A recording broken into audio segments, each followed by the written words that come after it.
The final problem. It is with a heavy heart that I take up my pen to write these the last words in which I shall ever record the singular gifts by which my friend Mr. Sherlock Holmes was distinguished. In an incoherent and, as I deeply feel, an entirely inadequate fashion, I have endeavored to give some account of my strange experiences in his company, from the chance which first brought us together at the period of the study in scarlet, up to the time of his interference in the matter of the naval treaty, an interference which had the unquestionable effect of preventing a serious international complication. It was my intention to have stopped there, and to have said nothing of that event which has created a void in my life, which the lapse of 2 years has done little to fill. My hand has been forced, however, by the recent letters in which Colonel James Moriarty defends the memory of his brother, and I have no choice but to lay the facts before the public exactly as they occurred. I alone know the absolute truth of the matter, and I am satisfied that the time has come when no good purpose is to be served by its suppression. As far as I know, there have been only 3 accounts in the public press: that in the Journal de Genève on May 6, 1891, the Reuters dispatch in the English papers on May 7th, and finally the recent letters to which I have alluded. Of these, the first and second were extremely condensed, while the last is, as I shall now show, an absolute perversion of the facts. It lies with me to tell, for the first time, what really took place between Professor Moriarty and Mr. Sherlock Holmes. It may be remembered that after my marriage and my subsequent start in private practice, the very intimate relations which had existed between Holmes and myself became to some extent modified. He still came to me from time to time when he desired a companion in his investigation, but these occasions grew more and more seldom, until I find that in the year 1890 there were only 3 cases of which I retain any record. During the winter of that year and the early spring of 1891, I saw in the papers that he had been engaged by the French government upon a matter of supreme importance, and I received 2 notes from Holmes, dated from Narbonne and from Nimes, from which I gathered that his stay in France was likely to be a long one. It was with some surprise, therefore, that I saw him walk into my consulting room upon the evening of April 24th. It struck me that he was looking even paler and thinner than usual. "Yes, I have been using myself up rather too freely," he remarked, in answer to my look rather than to my words. "I have been a little pressed of late. Have you any objection to my closing your shutters?" The only light in the room came from the lamp upon the table at which I had been reading. Holmes edged his way round the wall, and flinging the shutters together, he bolted them securely. "You are afraid of something?" I asked. "Well, I am." "Of what?" "Of air guns." "My dear Holmes, what do you mean?"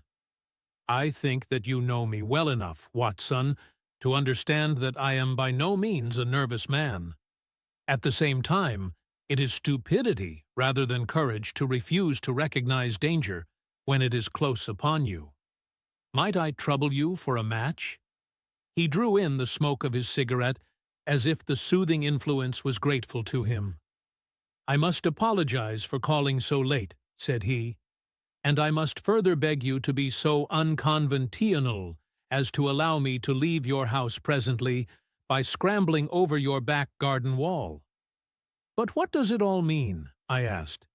He held out his hand, and I saw in the light of the lamp that 2 of his knuckles were burst and bleeding. "It is not an airy nothing, you see," said he, smiling. "On the contrary, it is solid enough for a man to break his hand over. Is Mrs. Watson in?" "She is away upon a visit." "Indeed? You are alone?" "Quite. Then it makes it the easier for me to propose that you should come away with me for a week to the continent." "Where?" "Oh, anywhere. It's all the same to me." There was something very strange in all this. It was not Holmes's nature to take an aimless holiday, and something about his pale, worn face told me that his nerves were at their highest tension. He saw the question in my eyes, and, putting his fingertips together and his elbows upon his knees, he explained the situation. "You have probably never heard of Professor Moriarty?" said he. "Never." "Aye, there's the genius and the wonder of the thing," he cried. "The man pervades London, and no one has heard of him. That's what puts him on a pinnacle in the records of crime. I tell you, Watson, in all seriousness, that if I could beat that man, if I could free society of him, I should feel that my own career had reached its summit, and I should be prepared to turn to some more placid line in life. Between ourselves, the recent cases in which I have been of assistance to the royal family of Scandinavia and to the French Republic have left me in such a position that I could continue to live in the quiet fashion which is most congenial to me, and to concentrate my attention upon my chemical researches. But I could not rest, Watson. I could not sit quiet in my chair, if I thought that such a man as Professor Moriarty were walking the streets of London unchallenged. What has he done, then? His career has been an extraordinary one. He is a man of good birth and excellent education, endowed by nature with a phenomenal mathematical faculty. At the age of 21, he wrote a treatise upon the binomial theorem, which has had a European vogue. On the strength of it, he won the mathematical chair at one of our smaller universities, and had, to all appearance, a most brilliant career before him. But the man had hereditary tendencies of the most diabolical kind. A criminal strain ran in his blood, which, instead of being modified, was increased and rendered infinitely more dangerous by his extraordinary mental powers. Dark rumors gathered round him in the university town, and eventually he was compelled to resign his chair and to come down to London, where he set up as an army coach. So much is known to the world, but what I am telling you now is what I have myself discovered. As you are aware, Watson, there is no one who knows the higher criminal world of London so well as I do. For years past I have continually been conscious of some power behind the malefactor, some deep organizing power which forever stands in the way of the law and throws its shield over the wrongdoer. Again and again in cases of the most varying sorts, forgery cases, robberies, murders, I have felt the presence of this force, and I have deduced its action in many of those undiscovered crimes in which I have not been personally consulted.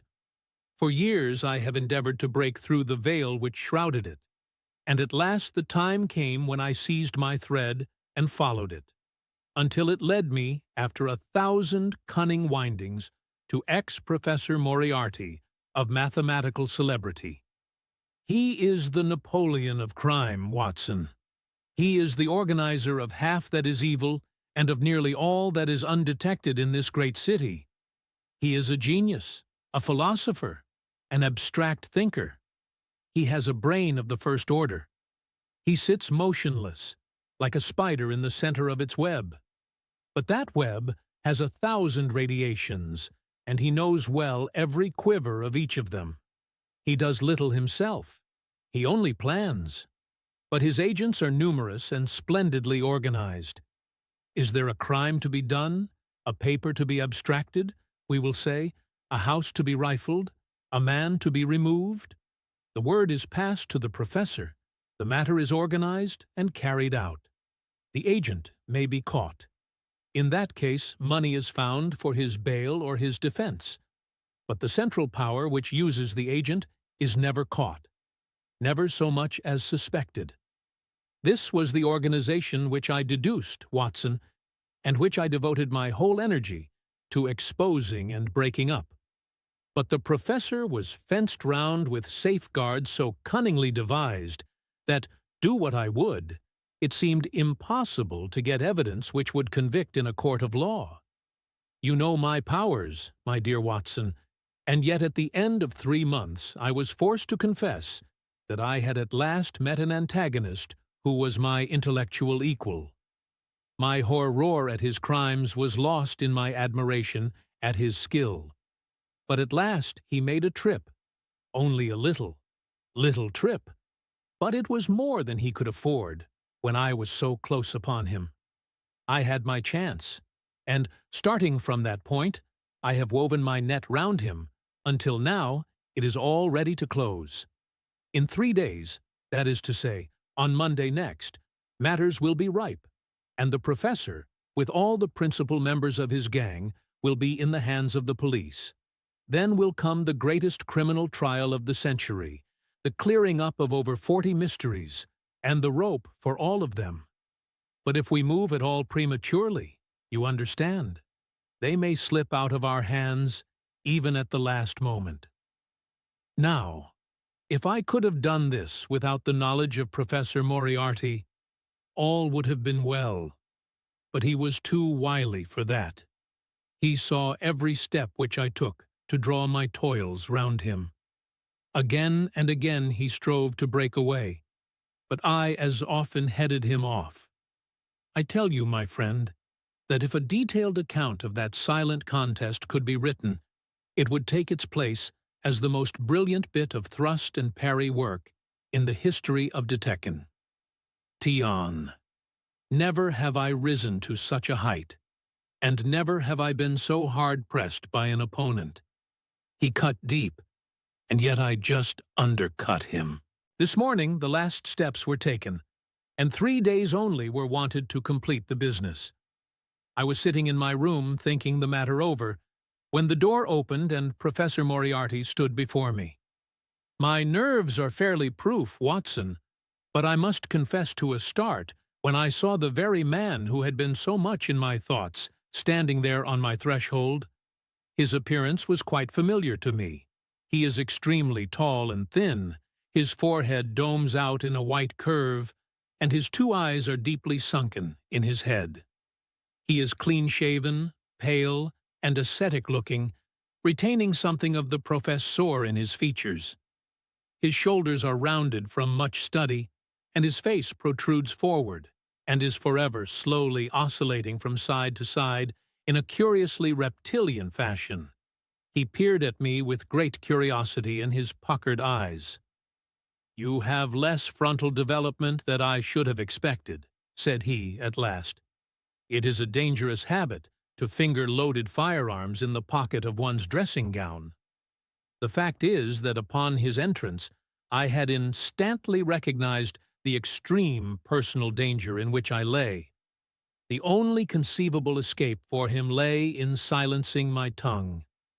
In an instant I had slipped the revolver from the drawer into my pocket and was covering him through the cloth. At his remark I drew the weapon out and laid it cocked upon the table. He still smiled and blinked, but there was something about his eyes which made me feel very glad that I had it there. "You evidently don't know me," said he. "On the contrary," I answered, "I think it is fairly evident that I do. Pray, take a chair.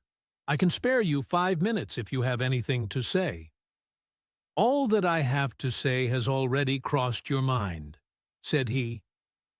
"Then possibly my answer has crossed yours," I replied. "You stand fast?" "Absolutely." He clapped his hand into his pocket, and I raised the pistol from the table. But he merely drew out a memorandum book in which he had scribbled some dates.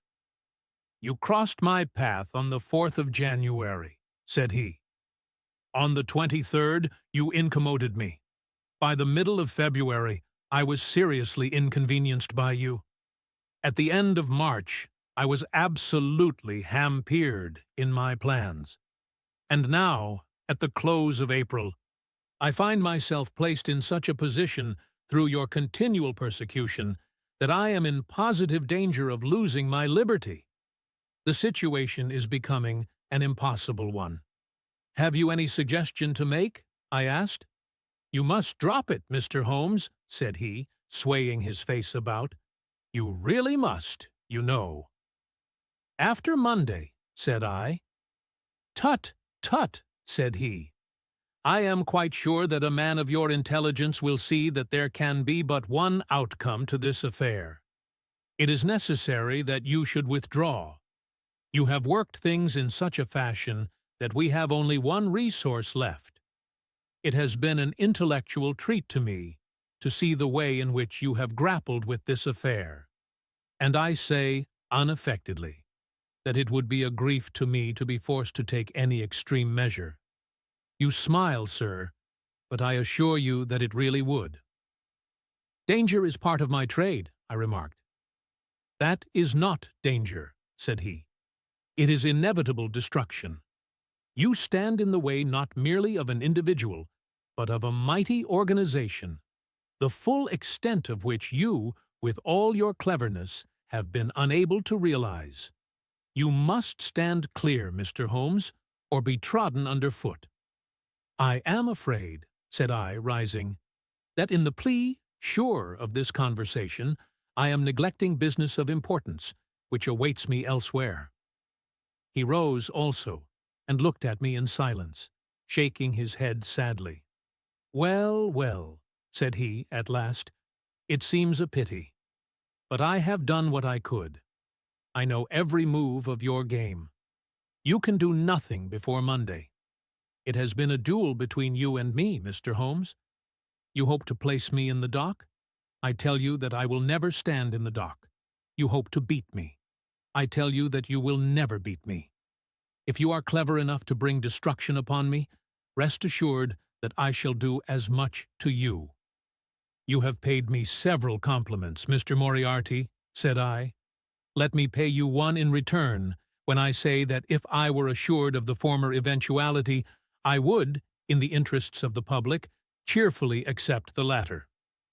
"I can promise you the one, but not the other," he snarled, and so turned his rounded back upon me and went peering and blinking out of the room. That was my singular interview with Professor Moriarty. I confess that it left an unpleasant effect upon my mind. His soft, precise fashion of speech leaves a conviction of sincerity which a mere bully could not produce. Of course, you will say, why not take police precautions against him? The reason is that I am well convinced that it is from his agents the blow would fall. I have the best proofs that it would be so. You have already been assaulted? My dear Watson, Professor Moriarty is not a man who lets the grass grow under his feet. I went out about midday to transact some business in Oxford Street. As I passed the corner which leads from Bentinck Street onto the Welbeck Street, crossing a two-horse van furiously driven, whizzed round, and was on me like a flash. I sprang for the footpath and saved myself by the fraction of a second. The van dashed round by Marylebone Lane and was gone in an instant. I kept to the pavement after that, Watson, but as I walked down Vere Street, a brick came down from the roof of one of the houses and was shattered to fragments at my feet. I called the police and had the place examined. There were slates and bricks piled up on the roof preparatory to some repairs, and they would have me believe that the wind had toppled over one of these. Of course I knew better, but I could prove nothing. I took a cab after that and reached my brother's rooms in Pall Mall, where I spent the day. Now I have come round to you, and on my way I was attacked by a rough with a bludgeon. I knocked him down, and the police have him in custody. But I can tell you with the most absolute confidence that no possible connection will ever be traced between the gentleman upon whose front teeth I have barked my knuckles and the retiring mathematical coach, who is, I dare say, working out problems upon a blackboard 10 miles away. You will not wonder, Watson, that my first act on entering your rooms was to close your shutters, and that I have been compelled to ask your permission to leave the house by some less conspicuous exit than the front door. I had often admired my friend's courage, but never more than now, as he sat quietly checking off a series of incidents which must have combined to make up a day of horror. "You will spend the night here?" I said. "No, my friend. You might find me a dangerous guest. I have my plans laid, and all will be well. Matters have gone so far now that they can move without my help as far as the arrest goes, though my presence is necessary for a conviction. It is obvious, therefore, that I cannot do better than get away for the few days which remain before the police are at liberty to act. It would be a great pleasure to me, therefore, if you could come on to the continent with me." "The practice is quiet," said I, "and I have an accommodating neighbor. I should be glad to come." "And to start tomorrow morning?" "If necessary." "Oh, yes, it is most necessary. Then these are your instructions, and I beg, my dear Watson, that you will obey them to the letter, for you are now playing a double-handed game with me against the cleverest rogue and the most powerful syndicate of criminals in Europe. Now listen. You will dispatch whatever luggage you intend to take by a trusty messenger, unaddressed, to Victoria tonight. In the morning you will send for a hansom, desiring your man to take neither the first nor the second, which may present itself. Into this hansom you will jump, and you will drive to the Strand end of the Lowther Arcade, handing the address to the cabman upon a slip of paper, with a request that he will not throw it away. Have your fare ready, and the instant that your cab stops, dash through the arcade, timing yourself to reach the other side at 9:15. You will find a small brougham waiting close to the curb, driven by a fellow with a heavy black cloak tipped at the collar with red. Into this you will step, and you will reach Victoria in time for the Continental Express. Where shall I meet you? At the station. The second first-class carriage from the front will be reserved for us. The carriage is our rendezvous, then? Yes. It was in vain that I asked Holmes to remain for the evening. It was evident to me that he thought he might bring trouble to the roof he was under, and that was the motive which impelled him to go. With a few hurried words as to our plans for the morrow, he rose and came out with me into the garden, clambering over the wall which leads into Mortimer Street, and immediately whistling for a hansom, in which I heard him drive away. In the morning I obeyed Holmes's injunctions to the letter. A hansom was procured with such precaution as would prevent its being one which was placed ready for us, and I drove immediately after breakfast to the Lowther Arcade, through which I hurried at the top of my speed. A brougham was waiting with a very massive driver, wrapped in a dark cloak, who, the instant that I had stepped in, whipped up the horse and rattled off to Victoria Station. On my alighting there he turned the car riege and dashed away again without so much as a look in my direction. So far all had gone admirably. My luggage was waiting for me, and I had no difficulty in finding the carriage which Holmes had indicated, the less so as it was the only one in the train which was marked engaged. My only source of anxiety now was the non-appearance of Holmes. The station clock marked only 7 minutes from the time when we were due to start. In vain I searched among the groups of travelers and leave-takers for the lithe figure of my friend. There was no sign of him. I spent a few minutes in assisting a venerable Italian priest, who was endeavoring to make a porter understand, in his broken English, that his luggage was to be booked through to Paris. Then, having taken another look round, I returned to my carriage, where I found that the porter, in spite of the ticket, had given me my decrepit Italian friend as a traveling companion. It was useless for me to explain to him that his presence was an intrusion, for my Italian was even more limited than his English. So I shrugged my shoulders resignedly and continued to look out anxiously for my friend. A chill of fear had come over me, as I thought that his absence might mean that some blow had fallen during the night. Already the doors had all been shut and the whistle blown, when, "My dear Watson," said a voice, You have not even condescended to say good morning." I turned in uncontrollable astonishment. The aged ecclesiastic had turned his face towards me.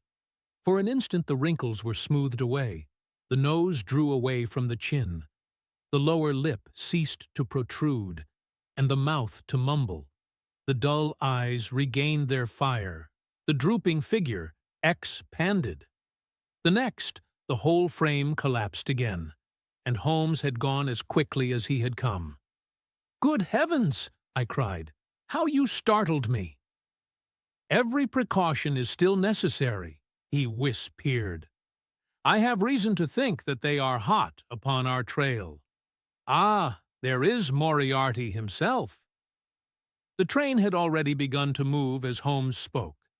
Glancing back, I saw a tall man pushing his way furiously through the crowd and waving his hand as if he desired to have the train stopped. It was too late, however, for we were rapidly gathering momentum, and an instant later had shot clear of the station. "With all our precautions, you see that we have cut it rather fine," said Holmes, laughing. He rose, and throwing off the black cassock and hat which had formed his disguise, he packed them away in a handbag. "Have you seen the morning paper, Watson?" "No." "You haven't seen about Baker Street, then?" "Baker Street? They set fire to our rooms last night. No great harm was done." "Good heavens, Holmes, this is intolerable." "They must have lost my track completely after their bludgeon man was arrested. Otherwise, they could not have imagined that I had returned to my rooms. They have evidently taken the precaution of watching you, however, and that is what has brought Moriarty to Victoria.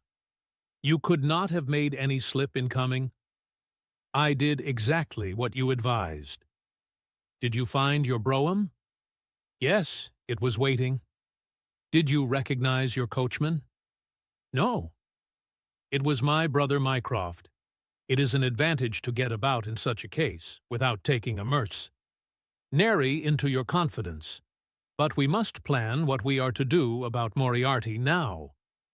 As this is an express, and as the boat runs in connection with it, I should think we have shaken him off very effectively." "My dear Watson, you evidently did not realize my meaning when I said that this man may be taken as being quite on the same intellectual plane as myself. You do not imagine that if I were the pursuer, I should allow myself to be baffled by so slight an obstacle. Why, then, should you think so meanly of him? What will he do? What I should do? What would you do, then? Engage a special. But it must be late." "By no means. This train stops at Canterbury, and there is always at least a quarter of an hour's delay at the boat. He will catch us there. One would think that we were the criminals. Let us have him arrested on his arrival. It would be to ruin the work of 3 months. We should get the big fish, but the smaller would dart right and left out of the net. On Monday, we should have them all. No, an arrest is inadmissible. What then? We shall get out at Canterbury. And then? Well, then we must make a cross-country journey to New Haven, and so over to Dieppe. Moriarty will again do what I should do. He will get on to Paris, mark down our luggage, and wait for 2 days at the depot. In the meantime, we shall treat ourselves to a couple of carpet-bags, encourage the manufactures of the countries through which we travel, and make our way at our leisure into Switzerland, via Luxembourg and Basle. At Canterbury, therefore, we alighted, only to find that we should have to wait an hour before we could get a train to New Haven. I was still looking rather ruefully after the rapidly disappearing luggage van which contained my wardrobe, when Holmes pulled my sleeve and pointed up the line. "Already, you see," said he. Far away, from among the Kentish woods, there rose a thin spray of smoke. A minute later, a car, rayage, and engine could be seen flying along the open curve which leads to the station. We had hardly time to take our place behind a pile of luggage when it passed with a rattle and a roar, beating a blast of hot air into our faces. "There he goes," said Holmes, as we watched the carriage swing and rock over the point. "There are limits, you see, to our friend's intelligence. It would have been a coup de maître had he deduced what I would deduce and acted accordingly. And what would he have done had he overtaken us? There cannot be the least doubt that he would have made a murderous attack upon me. It is, however, a game at which two may play. The question now is whether we should take a premature lunch here or run our chance of starving before we reach the buffet at New Haven. We made our way to Brussels that night and spent 2 days there, moving on upon the third day as far as Strasbourg.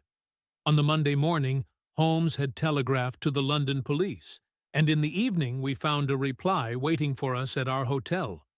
Holmes tore it open, and then, with a bitter curse, hurled it into the grate. "I might have known it," he groaned. "He has escaped." "Moriarty? They have secured the whole gang with the exception of him. He has given them the slip. Of course, when I had left the country there was no one to cope with him. But I did think that I had put the game in their hands. I think that you had better return to England, Watson." "Why?" "Because you will find me a dangerous companion now. This man's occupation is gone. He is lost if he returns to London. If I read his character right, he will devote his whole energies to revenging himself upon me. He said as much in our short interview, and I fancy that he meant it. I should certainly recommend you to return to your practice." It was hardly an appeal to be successful, with one who was an old campaigner as well as an old friend. We sat in the Strasbourg salle à manger, arguing the question for half an hour, but the same night we had resumed our journey and were well on our way to Geneva. For a charming week we wandered up the valley of the Rhône, and then, branching off at Loic, we made our way over the Gemmi Pass, still deep in snow, and so, by way of Interlaken, to Meiringen.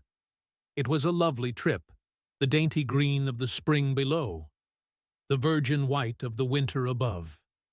But it was clear to me that never for one instant did Holmes forget the shadow which lay across him. In the homely alpine villages, or in the lonely mountain passes, I could tell by his quick glancing eyes and his sharp scrutiny of every face that passed us, that he was well convinced that, walk where we would, we could not walk ourselves clear of the danger which was dogging our footsteps. Once, I remember, as we passed over the Gemmi and walked along the border of the melancholy d'Aubansay, a large rock which had been dislodged from the ridge upon our right clattered down and roared into the lake behind us. In an instant Holmes had raced up onto the ridge, and, standing upon a lofty pinnacle, craned his neck in every direction. It was in vain that our guide assured him that a fall of stones was a common chance in the springtime at that spot. He said nothing, but he smiled at me with the air of a man who sees the fulfillment of that which he had expected. And yet, for all his watchfulness, he was never depressed. On the contrary, I can never recollect having seen him in such exuberant spirits. Again and again he recurred to the fact that if he could be assured that society was freed from Professor Moriarty, he would cheerfully bring his own career to a conclusion. "I think that I may go so far as to say, Watson, that I have not lived wholly in vain," he remarked. "If my record were closed tonight, I could still survey it with equanimity. The air of London is the sweeter for my presence. In over 1,000 cases, I am not aware that I have ever used my powers upon the wrong side. Of late, I have been tempted to look into the problems furnished by nature, rather than those more superficial ones for which our artificial state of society is responsible. Your memoirs will draw to an end, Watson, upon the day that I crown my career by the capture or extinction of the most dangerous and capable criminal in Europe. I shall be brief, and yet exact, in the little which remains for me to tell. It is not a subject on which I would willingly dwell, and yet I am conscious that a duty devolves upon me to omit no detail. It was on the 3rd of May that we reached the little village of Meiringen, where we put up at the Englischer Hof, then kept by Peter Steiler, the elder. Our landlord was an intelligent man and spoke excellent English, having served for 3 years as waiter at the Grosvenor Hotel in London. At his advice, on the afternoon of the 4th we set off together, with the intention of crossing the hills and spending the night at the hamlet of Rosenlaui. We had strict injunctions, however, on no account to pass the falls of Reichenbach, which are about halfway up the hill, without making a small detour to see them. It is, indeed, a fearful place. The torrent, swollen by the melting snow, plunges into a tremendous abyss, from which the spray rolls up like the smoke from a burning house. The shaft into which the river hurls itself is an immense chasm, lined by glistening coal-black rock and narrowing into a creaming, boiling pit of incalculable depth, which brims over and shoots the stream onward over its jagged lip. The long sweep of green water roaring forever down, and the thick, flickering curtain of spray hissing forever upward, turn a man giddy with their constant whirl and clamor. We stood near the edge, peering down at the gleam of the breaking water far below us against the black rocks, and listening to the half-human shout which came booming up with the spray out of the abyss. The path has been cut halfway round the fall to afford a complete view, but it ends abruptly, and the traveler has to return as he came. We had turned to do so when we saw a Swiss lad come running along it with a letter in his hand. It bore the mark of the hotel which we had just left, and was addressed to me by the landlord. It appeared that, within a very few minutes of our leaving, an English lady had arrived who was in the last stage of consumption. She had wintered at Davos Platz, and was journeying now to join her friends at Lucerne, when a sudden hemorrhage had overtaken her. It was thought that she could hardly live a few hours, but it would be a great consolation to her to see an English doctor, and, if I would only return, etc. The good Steiler assured me in a postscript that he would himself look upon my compliance as a very great favor, since the lady absolutely refused to see a Swiss physician, and he could not but feel that he was incurring a great responsibility. The appeal was one which could not be ignored. It was impossible to refuse the request of a fellow countrywoman dying in a strange land. Yet I had my scruples about leaving Holmes. It was finally agreed, however, that he should retain the young Swiss messenger with him as guide and companion, while I returned to Meiringen. My friend would stay some little time at the fall, he said, and would then walk slowly over the hill to Rosenlaui, where I was to rejoin him in the evening. As I turned away, I saw Holmes, with his back against a rock and his arms folded, gazing down at the rush of the waters. It was the last that I was ever destined to see of him in this world. When I was near the bottom of the descent, I looked back. It was impossible from that position to see the fall, but I could see the curving path which winds over the shoulder of the hill and leads to it. Along this a man was, I remember, walking very rapidly. I could see his black figure clearly outlined against the green behind him. I noted him, and the energy with which he walked, but he passed from my mind again as I hurried on upon my errand. It may have been a little over an hour before I reached Meiringen. Old Steiler was standing at the porch of his hotel. "Well," said I as I came hurrying up, "I trust that she is no worse." A look of surprise passed over his face, and at the first quiver of his eyebrows my heart turned to lead in my breast. "You did not write this?" I said, pulling the letter from my pocket. There is no sick English woman in the hotel." "Certainly not," he cried, "but it has the hotel mark upon it." "Ha! It must have been written by that tall Englishman who came in after you had gone. He said—" But I waited for none of the landlord's explanations. In a tingle of fear, I was already running down the village street and making for the path which I had so lately descended. It had taken me an hour to come down. For all my efforts, 2 more had passed before I found myself at the fall of Reichenbach once more. There was Holmes's alpine stock still leaning against the rock by which I had left him, but there was no sign of him, and it was in vain that I shouted. My only answer was my own voice, reverberating in a rolling echo from the cliffs around me. It was the sight of that alpine stock which turned me cold and sick. He had not gone to Rosenlohe then. He had remained on that 3-foot path, with sheer wall on one side and sheer drop on the other, until his enemy had overtaken him. The young Swiss had gone too. He had probably been in the pay of Moriarty, and had left the 2 men together. And then, what had happened? Who was to tell us what had happened then? I stood for a minute or 2 to collect myself, for I was dazed with the horror of the thing. Then I began to think of Holmes's own methods, and to try to practice them in reading this tragedy. It was, alas, only too easy to do. During our conversation, we had not gone to the end of the path, and the alpine stock marked the place where we had stood. The blackish soil is kept forever soft by the incessant drift of spray, and a bird would leave its tread upon it. 2 lines of footmarks were clearly marked along the farther end of the path, both leading away from me. There were none returning. A few yards from the end, the soil was all ploughed up into a patch of mud, and the branches and ferns which fringed the chasm were torn and bedraggled. I lay upon my face and peered over with the spray spouting up all around me.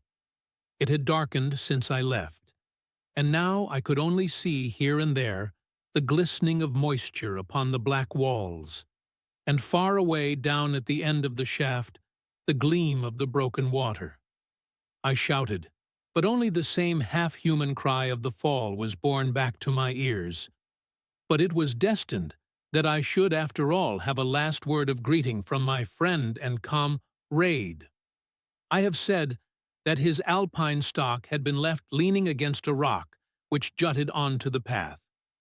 From the top of this boulder, the gleam of something bright caught my eye, and, raising my hand, I found that it came from the silver cigarette case which he used to carry.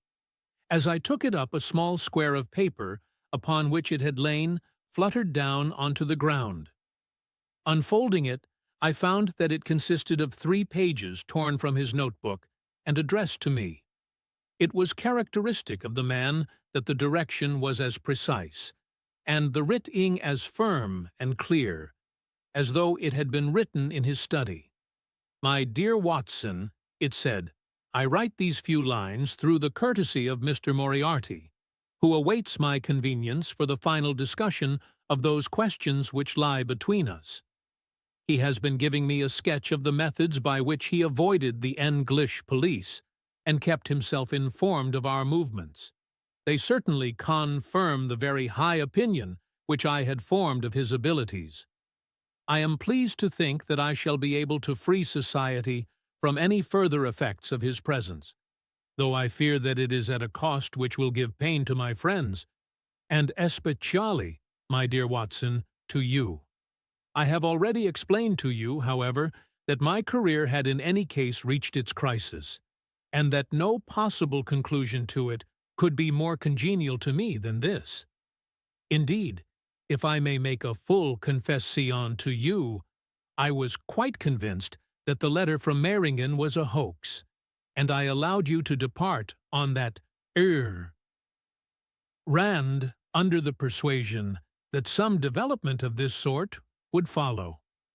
Tell Inspector Patterson that the papers which he needs to convict the gang are in Pigeonhole M, done up in a blue envelope and inscribed Moriarty.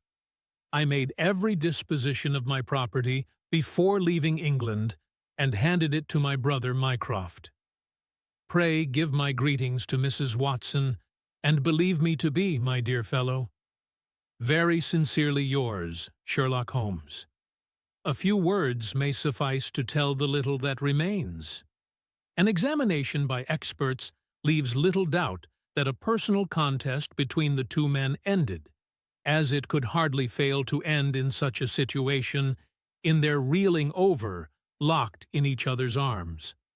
Any attempt at recovering the bodies was absolutely hopeless, and there, deep down in that dreadful cauldron of swirling water and seething foam, will lie for all time the most dangerous criminal and the foremost champion of the law of their generation. The Swiss youth was never found again, and there can be no doubt that he was one of the new Memoirs agents whom Moriarty kept in his employ. As to the gang, it will be within the memory of the public how completely the evidence which Holmes had accumulated exposed their organization, and how heavily the hand of the dead man weighed upon them. Of their terrible chief few details came out during the proceedings, and if I have now been compelled to make a clear statement of his career, it is due to those injudicious champions who have endeavored to clear his memory by attacks upon him whom I shall ever regard as the best and the wisest man whom I have ever known.